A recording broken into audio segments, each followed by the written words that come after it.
Environ 5000 ans auparavant, la civilisation éorzéenne a atteint ce qui peut être considéré comme son apogée, tout du moins sur le plan technologique et sur son influence globale sur le reste d'Aidéline, avec l'avènement, vous vous en doutez déjà, de l'empire d'Alag et de son étendue au nord à Elzabar, à l'est sur le continent d'Otar et au sud sur le continent de Meracidia.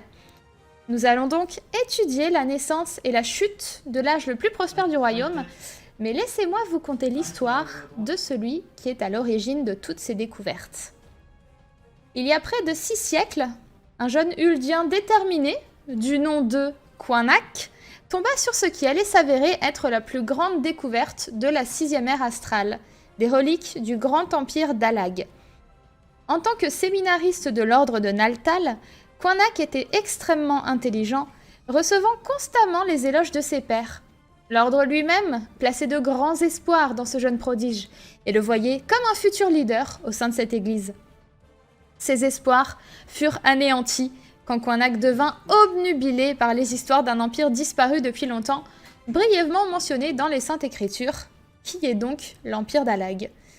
Bien qu'il lui restait moins d'un an avant d'obtenir son diplôme, il abandonna brutalement ses études et commença une quête fiévreuse de connaissances sur un sujet que la plupart des membres de l'ordre considéraient alors comme une allégorie.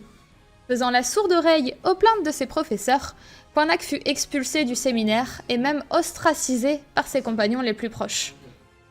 Cela ne calma cependant pas sa soif de connaissances, puisque, bien au contraire, Coinac devint alors marchand. Chaque guilde gagnée fut investie dans l'acquisition de tomes anciens et la supervision de fouilles exploratoires dans des endroits reculés du royaume. Ce n'est qu'un an avant sa mort, soit 50 ans après le début de ses recherches, que Coinac trouva finalement ce qu'il cherchait dans un coin peu peuplé de Mordona. Autrefois la risée des milieux universitaires, Coinac est désormais un héros. Les universités le suppliaient de rejoindre leur personnel, tandis que les sponsors de tout Eorzea, les mécènes plutôt, le couvraient d'argent pour financer de futures fouilles. Après sa mort, il fut canonisé, non pas par l'ordre qui l'avait abandonné, mais par les disciples d'Altic, le gardien. Aujourd'hui, le nom de Coinac est perpétué par l'organisation La Trouvaille de Saint-Coinac, qui se consacre à la poursuite des travaux de l'archéologue éponyme. Et revenons maintenant à la troisième ère astrale et la naissance d'un empire, étant donné que, après ce fléau de feu, les communautés qui ont émergé craignaient les dieux et se méfiaient d'en faire à nouveau les pièces maîtresses de leur société. La poursuite du divin avait suscité la colère des cieux, alors pour éviter un sort similaire, l'humanité, tout naturellement, a choisi de mettre une distance entre elle et les dieux. En conséquence, la société a commencé à se concentrer sur les talents individuels de son peuple. La foi dans les dieux a fait place à la confiance en soi. L'humanité a ainsi commencé à produire certains des plus grands esprits de l'histoire. De nouvelles découvertes en sciences et en technologie étaient faites chaque jour. La civilisation progressait à un rythme jamais vu au cours des 2 dernières ères astrales précédentes. Et à l'avant-garde se tenait un homme qui verrait cette civilisation atteindre les coins les plus reculés d'Aidéline, Xandé. Considéré par beaucoup comme un génie à part entière, le très ambitieux Xandé utilisa son intelligence et son charisme hors du commun pour construire une nation qui, bien que fondée sur la science, ne reniait pas la magie de la seconde ère astrale. Les quelques descendants des prêtres et des sorciers de cette ère ont été accueillis et placés là où ils pouvaient affiner leurs compétences et les utiliser pour le bien du peuple. Au fur et à mesure que Xandé apprenait le potentiel de la magie, il affectait nombre de ses mages à son armée nouvellement formée où leur force inégalée sur le champ de bataille permettait aux jeunes chefs de subjuguer les terres voisines avec des pertes limitées. En moins d'un an, Alag était la plus grande nation d'Eorzea et Xandé s'est couronné empereur. Parlons maintenant des origines de la magismologie.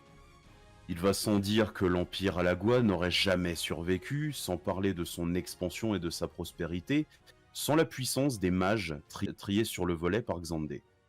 Leur contribution la plus importante à l'empire, cependant, n'était pas seulement la création de sorts, mais l'incorporation de leur magie dans les principes scientifiques existants. Les engins de siège améliorés par des magies lançaient des projectiles plus loin et avec plus de précision.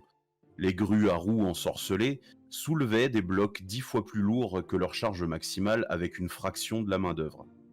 Une fois les secrets de l'éther dévoilés, ils ont été appliqués non seulement à la guerre, mais aussi aux besoins quotidiens de la société, de la construction à la médecine, du transport à la communication. Ce domaine fut connu sous le nom de magismologie, et c'est grâce à lui que les Alagois purent entrer dans un âge d'or de prospérité. Xandé savait qu'il ne vivrait pas éternellement, mais il ne voulait pas que l'œuvre de sa vie soit réduite à néant à sa mort. Aussi a-t-il soigneusement préparé sa progéniture à poursuivre cet héritage. À sa mort, l'empereur Xandé a été enterré dans une tombe construite dans une caverne cristalline située à Mordona.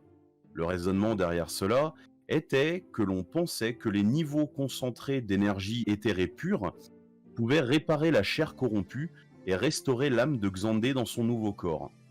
Les conséquences réelles ont été bien différentes. En conséquence de ça, dans les années qui ont suivi la mort du premier empereur, les descendants directs de Xandé ont favorisé la croissance de l'Empire en envoyant ses armées dans les coins les plus reculés d'Il-Sabard et d'Otar. Bien qu'il y ait eu de la résistance, l'Empire n'a fait qu'une bouchée de tous ceux qui se sont dressés devant lui, et avec le temps, l'Empire d'Alag régnait alors sur l'intégralité des 3 continents. N'ayant plus d'ennemis à combattre, la paix régnait et le peuple prospérait. L'Empire ne se concentre plus sur l'expansion de ses frontières, mais sur l'amélioration de la vie de ceux qui y vivent. L'une de ces entreprises a été la construction d'un édifice aux chutes de Pleur-Argent dans le Mordona, conçu pour recueillir les rayons du soleil et distribuer cette énergie aux maisons et aux usines de l'Empire. Avec l'achèvement de la tour de Circus, ou de la tour de cristal comme elle sera appelée dans les écritures des époques ultérieures, les Alagois ont commencé à dépendre d'une myriade de machines pour alléger leur fardeau quotidien et leur permettre de se concentrer sur l'amélioration de leurs esprits et de leurs âmes. Pendant 3 siècles, aucune guerre n'a été menée sur les 3 grands continents, et le bain de sang qui avait donné naissance à l'Empire n'était plus qu'une anecdote venue d'un âge oublié. Le miracle de la magismologie avait donné aux Alagois tout ce qu'ils voulaient et plus encore. Pourtant, un homme qui croit qu'il a tout ne s'efforcera pas de créer quelque chose de nouveau. Sans le dynamisme qui a fait sa grandeur, la société est lentement tombée en décrépitude. Le peuple est devenu oisif, abandonnant l'apprentissage et se noyant dans les loisirs, reléguant tout le travail aux machines. Le taux de natalité a chuté, tandis que le taux de suicide augmentait. Les dirigeants sont devenus corrompus, ce qui a conduit à des soulèvements isolés, dans le pire des cas. Arrêtons-nous un instant sur les personnes qui composaient la garde rapprochée de Xandé, à commencer par Amon, l'un des grands esprits d'un pays qui a vu l'intelligence de son peuple s'engourdir lentement et sûrement. Amon a longtemps déploré le triste sort d'Alag, concentrant ses premiers efforts scientifiques sur le développement de médicaments pour augmenter la capacité mentale. Il s'est vite rendu compte que ce n'était pas la connaissance qui manquait aux Alagois, au contraire, ils en avaient trop. Ce qui manquait à ce peuple, c'était un leader, un véritable leader. Avec un regain d'intérêt, Amon a orienté ses études vers le domaine de la vivimancie et a bientôt mené des expériences sur sa propre chair afin d'atteindre son objectif final. Vient après ça Silla, qui était un cadre impérial de haut rang dans l'empire d'Alag. Silla a cependant été piégé par Amon, un adversaire de toujours au sein de la cour impériale pour participer aux expériences d'immortalité du technologue fou. Promettant une vie éternelle et un pouvoir illimité, elle accepta à contre-cœur la modification de sa forme corporelle pour se réveiller après l'anesthésie et se trouver à la place de sa propre tête, les gueules de chiens sauvages, créatures les plus méprisées par le mage. Ensuite, parlons du général Phléguéton, qui était le chef d'une des nombreuses rébellions qui ont éclaté au cours des dernières années de l'Empire d'Alag. Les annales impériales décrivent Phléguéton comme un méchant meurtrier, et les écrits des gens du peuple, cependant, révèle les statuts du général comme étant un héros du peuple. Bien qu'adulé, le leader révolutionnaire fut finalement capturé par des agents de l'Empire et son corps fut modifié encore une fois de force par la sorcellerie et la science, son esprit était brisé et conditionné pour obéir. Concernant Glasia la Bolas, c'est l'un des rares sujets volontaires d'Amon.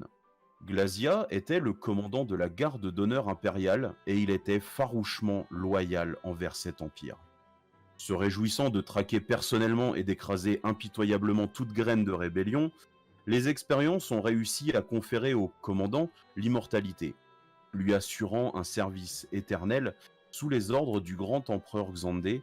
Cependant, les effets secondaires ont rendu son esprit déjà sombre encore plus fiévreux. Vient après ça le plan d'Amon en lui-même. L'Empire était en train de céder sous son propre poids, se rapprochant toujours plus de la destruction, tandis que son peuple restait assis dans ses maisons, dangereusement dépendant du luxe que la science lui offrait. Un homme, cependant, n'était pas prêt à rester les bras croisés alors que l'oubli se rapprochait de plus en plus, et cette personne, vous la connaissez, c'est notre fameux technologue Amon. Il pensait que ce dont les Alagois avaient besoin véritablement, ce leader fort donc, un leader comme l'empereur Xandé, c'était tout ce qu'il fallait pour sortir l'Empire d'Alag de sa torpeur induite par l'apathie. Cependant, au lieu d'attendre qu'un autre individu ayant les qualités de Xandé apparaisse, Amon pensait que le succès serait meilleur avec une approche plus directe, ressusciter Xandé lui-même. Des techniques permettaient de redonner temporairement la vie à la chair mortifiée en la faisant repousser avaient déjà été découvertes par les scientifiques d'Alag. Cependant, Amon pensait qu'un retour temporaire ne serait pas suffisant pour le faire renaître des cendres. L'Empire d'Alag était autrefois puissant et il fallait beaucoup plus. Ce qu'il fallait, c'était les secrets de la vie éternelle. Et c'est ainsi qu'Amon entreprit une série d'expériences combinant chimérobiologie et clonage dans un ultime effort désespéré pour atteindre l'immortalité. Au début de ses expériences, il a utilisé des brigands, des révolutionnaires pour tester ses nouvelles techniques. Et une fois que ses méthodes ont été affinées, il est passé à la lignée de l'empereur. Cette lignée, certains la connaissent, il s'agit d'Unei et d'Oga, et vous les avez déjà forcément rencontrés. Les résultats étaient prometteurs, ce qui a incité Amon à passer à la deuxième étape de son plan, la découverte de la tombe de Xandé et la résurrection de l'empereur. En utilisant les énergies solaires collectées dans la tour de cristal combinées à ses techniques de vivification nouvellement perfectionnées, Amon a réalisé l'impossible. Xandé foulait de nouveau les terres d'Eorzea.